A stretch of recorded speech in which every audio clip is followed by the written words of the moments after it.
This is the story of how a murderer can avoid punishment for years, even though many facts point to his involvement. In a small town, a 13-year-old girl disappeared, and her disappearance was not noticed until 24 hours later. This case could not be solved for more than 10 years, and only in the summer of 2021, it came to its conclusion. In this video, we will tell you what happened to Hailey Dunn. This story took place in the American town of Colorado City, Texas. This place is a typical low-rise America. With an area of 14 square kilometers, only 4,000 people lived in the town. On Christmas Day 2010, the town had a New Year's atmosphere. Residents decorated their homes, participated in festive events, and had fun. 13-year-old Hailey Dunn was no exception. For Christmas, she was given a new iPod, which she was very happy about. Hailey lived with her mom, Billy, and her boyfriend, Sean, and older brother, David. Her mother divorced her own father, named Clint, when the girl was 10 years old, but they never stopped communicating. In fact, her father lived literally across the street from Hailey's house, so they saw each other almost every day. The girl was very close to her father and tried as often as possible to spend time with him. Family and friends described the girl as cheerful, funny, and energetic. She was a member of her school's cheerleading team, participated in athletics, and played the saxophone. Hailey was also on 3 sports teams. On December 26, the girl spent most of Christmas at her father's house, unwrapping presents. Afterwards, she came home, played video games, and went to bed. The next day, her stepfather and mother went to work. As usual, Billy left her cell phone at home so the children could contact her. Before she left, she peeked into her daughter's bedroom while she was still asleep. Sean was working in another town, which was about a half-hour drive away. According to him, he had an argument with his boss that day, which resulted in him being fired and leaving work just 10 minutes after he arrived. He then drove to his mother's house, spent some time there, and returned to Colorado City about 3 p.m. In the evening, Sean went to pick up Billy from work. When they arrived home, Billy noticed that her daughter wasn't home. Sean told her that the girl had gone into his room that afternoon and told him that she was going to her father's house. After that, she planned to go to a friend's house and spend the night. Hailey often stayed overnight at her friends' houses, so her mother took this information calmly. Small towns like this often have the illusion of safety, so parents are less worried that something might happen to their child. The next day, December 28, Hailey never came home. Billy decided to call the parents of a friend at whose house her daughter was supposed to spend the night. To her mother's surprise, they weren't even aware that Hailey had planned to spend the night at their house. She hadn't shown up. It was further revealed that the girl hadn't even stopped by her father's house. Then, Billy got worried and decided to ask her neighbors if they had seen her daughter. She went door to door, and no one had seen the girl that day. Around 2 p.m., Billy went to the police, but they decided to take the easiest route. The police's main theory was that she had run away from home, which initially hurt the investigation. A voluntary escape is not investigated on the same level as a missing minor. They searched Billy and Clint's homes and brought search dogs to the scene the next day. They picked up Hailey's trail from the house to a local motel. It was very strange. None of the motel employees had seen this girl. She wasn't on any security cameras, and a full search of the building yielded no results. Trained dogs pointed to a motel, but the girl apparently never showed up there. As news of Hailey's disappearance spread through the city, dozens of concerned people joined the search. Some looked around the area, others printed and handed out flyers, and here we come to another strange moment. Clint, the girl's own father, practically never left the street. He looked in every corner, looked in every possible nook and cranny, even looked in dumpsters. According to him, he just couldn't sit at home and wait. Meanwhile, Billy and Sean were not so enthusiastic. The mother handed out flyers but refused to go around the neighborhood looking for her daughter. She explained that searching gave her the impression that they were already looking for her body and that there was no chance of finding the girl alive.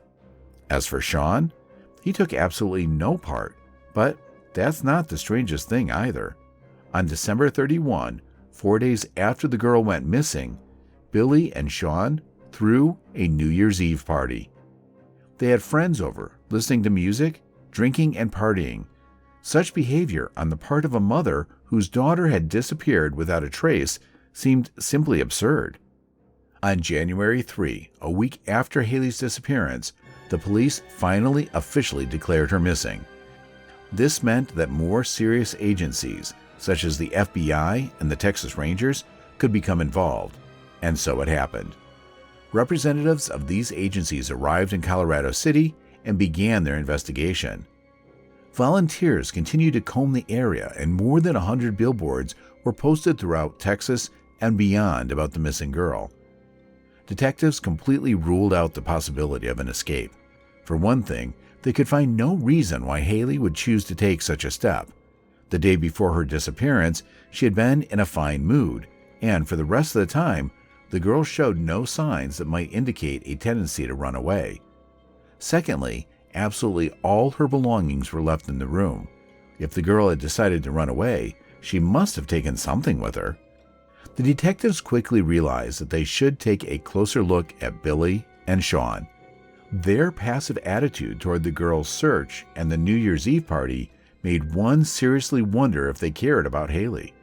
Detectives discovered that on December 27, the same day Hailey allegedly spent the night at a friend's house, Sean and Billy had withdrawn $140 from their bank cards.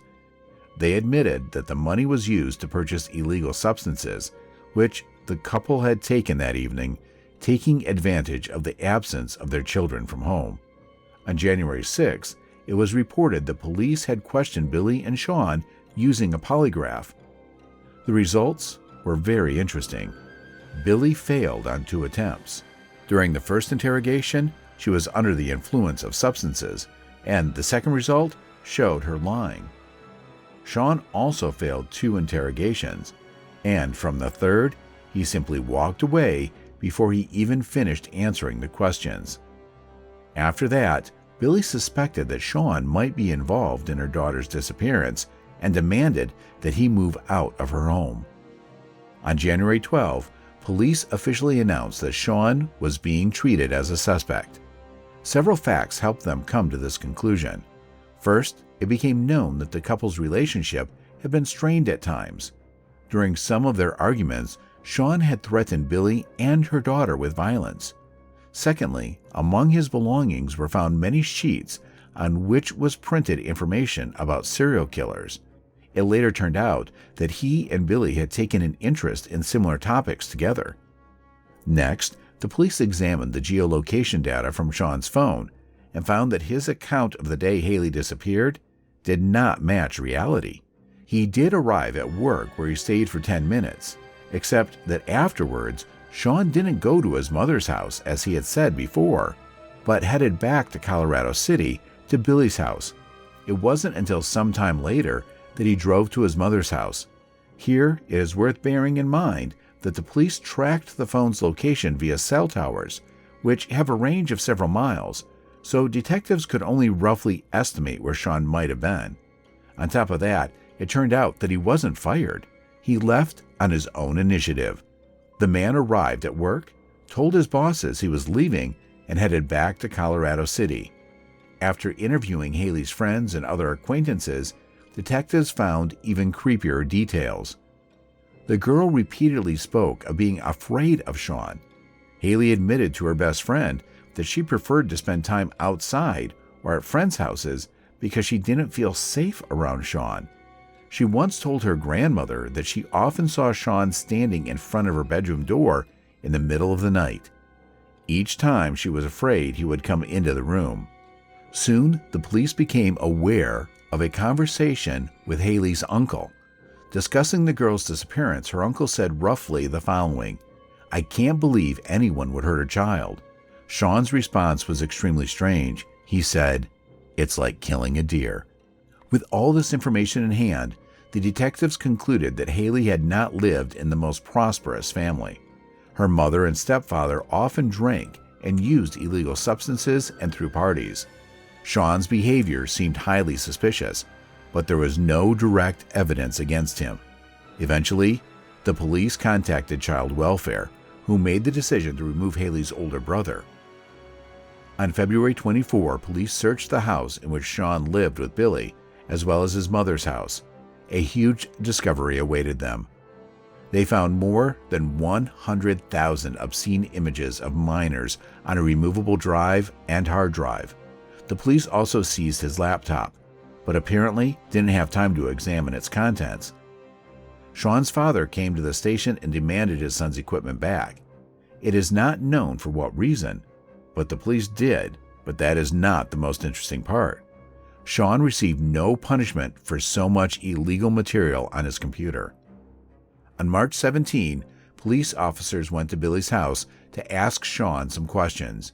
A woman opened the door and said he wasn't home, but the officers showed her a prearranged warrant and entered the premises, finding Sean hiding there. For concealing a suspect, Billy received 90 days in jail and a year of corrections time. She was sent to a correctional facility in Travis County. Upon her release, she stayed in the area with Sean. In 2012, however, the couple finally broke up. Billy began to seriously think that Sean might be involved in her daughter's disappearance. Since then, the case had effectively stalled. The police had no new evidence. Volunteers could find no trace of the girl. This continued until March 16, 2013, when a hiker discovered human remains near Lake J.B. Thomas in Scary County. Experts conducted the necessary tests and determined that the remains belonged to Hailey Dunn. Her body was about 20 miles from her home. Police have not disclosed the cause of death, but sources say it could be blunt force trauma. After the discovery of the body, the investigation boiled over again. Authorities offered a $15,000 reward for any information leading to the capture of the culprit. Their eyes turned back to Sean, but nothing had changed since the girl disappeared. The police simply didn't have direct evidence against him, but they had circumstantial evidence. The girl's body had been found only a few miles from Sean's mother's house. That matched the geolocation data on his phone, because they are determined by the towers. Given such a short distance, Sean could very well have left the body in said area and no one would have known about it. Moreover, he grew up in the area and could easily orientate where it was best to hide the body. But the investigators could not find any other clues, and the case was frozen again for many years. Despite this, the girl's family had to wait 4 years to bury her remains. A memorial service was held in January 2017. In 2018, Hailey's father, Clint, said he believed Sean and Billy were guilty.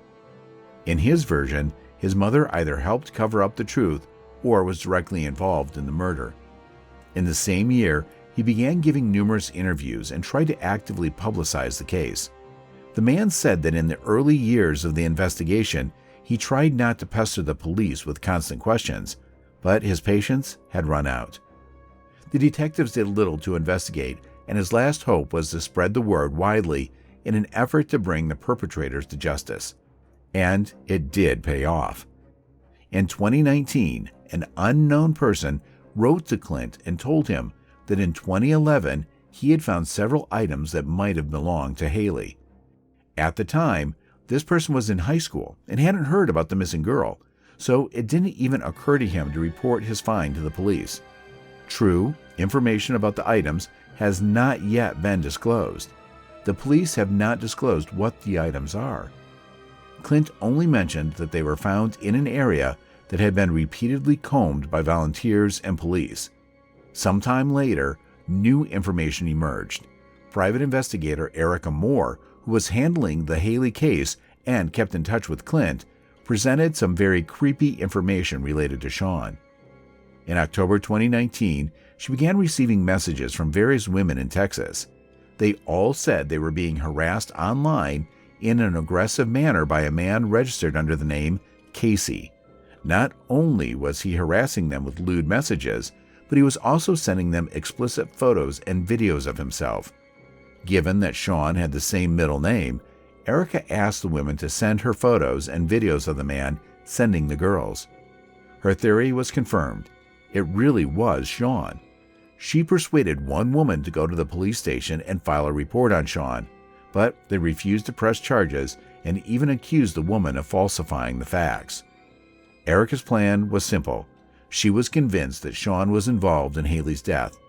Given that the police couldn't arrest him for it, the story of stalking women on the internet could have put a potentially dangerous criminal behind bars, at least for a while. But that plan didn't work. The case went quiet again, until something really unexpected happened in May 2021. Erica and Clint were invited to the district attorney's office for an urgent talk. There, they received the long-awaited announcement: Hailey's killer would be arrested in June. Of course, this information was not disclosed after the meeting. It was kept secret until June 14, 2021, when after 10 years of waiting, the arrest finally happened. Police took Sean into custody and charged him with the murder of Hailey. He is currently in bail awaiting trial on $20 million bail. But police are still not disclosing what new evidence allowed them to make this arrest. Apparently, this information is being kept secret until the trial. All we know now is that shortly before the arrest, the police received permission to take a DNA sample from Sean. There may be some connection here to Hailey's belongings, which were found back in 2011. Upon learning of her ex-boyfriend's arrest, Billy made a very strange statement. She said she wasn't the least bit surprised that Sean was involved in the murder, and added that she wanted to believe in his innocence until the last minute. She also thanked God that the man would now be punished for what he had done, which Billy herself had actively obstructed during the early investigation, defending Sean. A date for the trial is to be announced in the near future. At this point, it's hard to say whether a conviction will be obtained.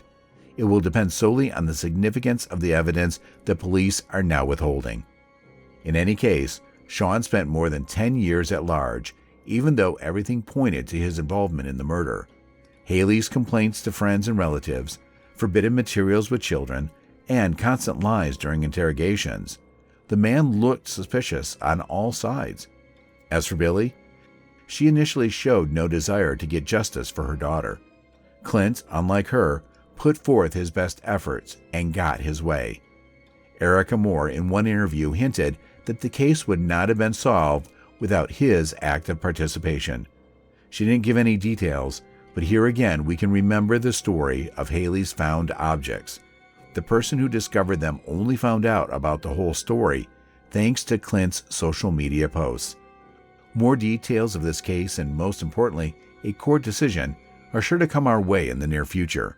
Right now, all indications are that Sean could really get a conviction, and in Texas, that would mean only one thing: a guaranteed death penalty for what he did to the child. Too bad there's no way this is going to help Hailey Dunn live a long and happy life anymore. Thanks for watching.